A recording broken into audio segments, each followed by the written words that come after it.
Get ready with me while I tell you about the worst day of my entire life. If you've been following me for a while, you know that my 4-year-old was diagnosed with cerebral palsy and was born at 27 weeks, and he cannot walk, talk, or eat by mouth. I have shared a lot about Beckham's journey with cerebral palsy and how he was born premature, but I've never really gone into depth about the emotions that I felt the day that he was actually diagnosed. So Beckham was actually diagnosed with cerebral palsy at 6 months old, which was about 2 months after he came home from the NICU. We, of course, knew that Beckham had developed a pretty bad brain bleed. It was categorized as a grade 3, and the highest degree or most severe is grade 4. We knew that he had brain damage and we knew how severe it was, but we didn't know exactly what parts of his body it would impact, nor did we have a diagnosis of a disability when we left the hospital. I think that I was extremely naive to what Beckham's future looked like, but I was also just extremely optimistic. Almost our entire journey in the NICU was Beckham fighting for his life, and I was just so grateful that I had a beautiful baby to take home. I also very much had the attitude of I do not care if he is disabled, if it's between him being alive and him being disabled. Of course, I care about his quality of life. When you become a mother for the first time and you've been through something that traumatic, all you're thinking about is my baby going to survive? Now, of course, we had those hard conversations with the doctors throughout his stay in the NICU of what his quality of life was going to look like because of how traumatic his birth was and the brain bleed that he developed.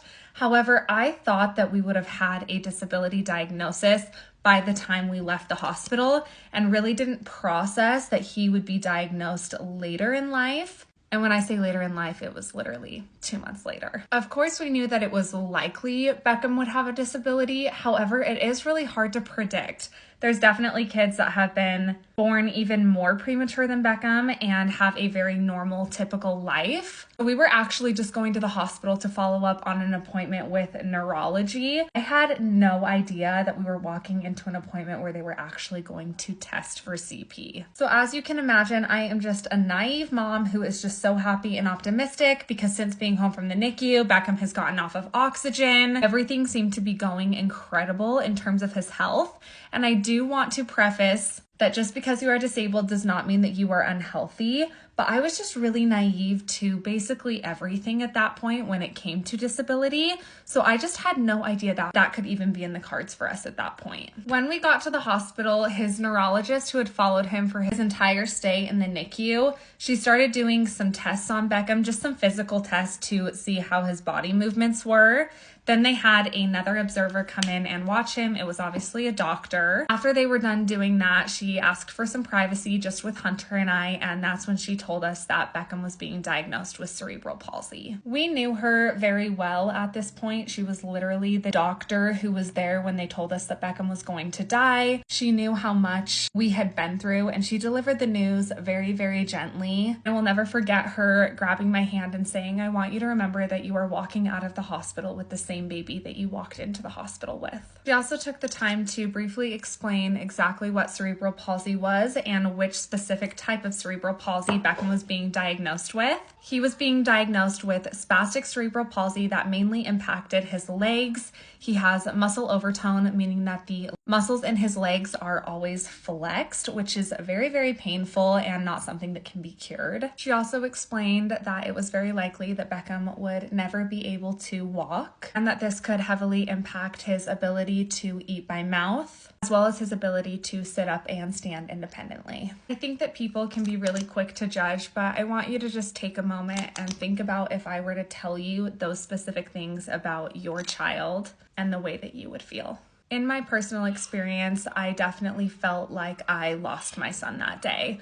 Of course, my feelings have adapted and evolved since then. However, that was quite literally the start of the mourning and grieving process of death of my son and the life that I hoped he would have. I want to be extremely sensitive and careful and acknowledge that, of course, I know that my son did not die that day. However, I definitely had to grieve the loss, and I'm still grieving the loss of the life that any mother would hope their child would have. When anybody you love is diagnosed with a life-altering disability, especially with the limitations that they predicted this would place on Beckham, it definitely is very similar to mourning a death. Something that is extremely interesting and honestly very special about the day that Beckham was diagnosed with cerebral palsy is that in those early days of the NICU when Beckham was extremely sick, Hunter was able to think a little bit more logically about wanting him to have the best quality of life and what the best thing for Beckham was, not necessarily what the best thing for Hunter and I was. Whereas for myself, I was obviously so emotional and distraught, and that's not to say that Hunter wasn't.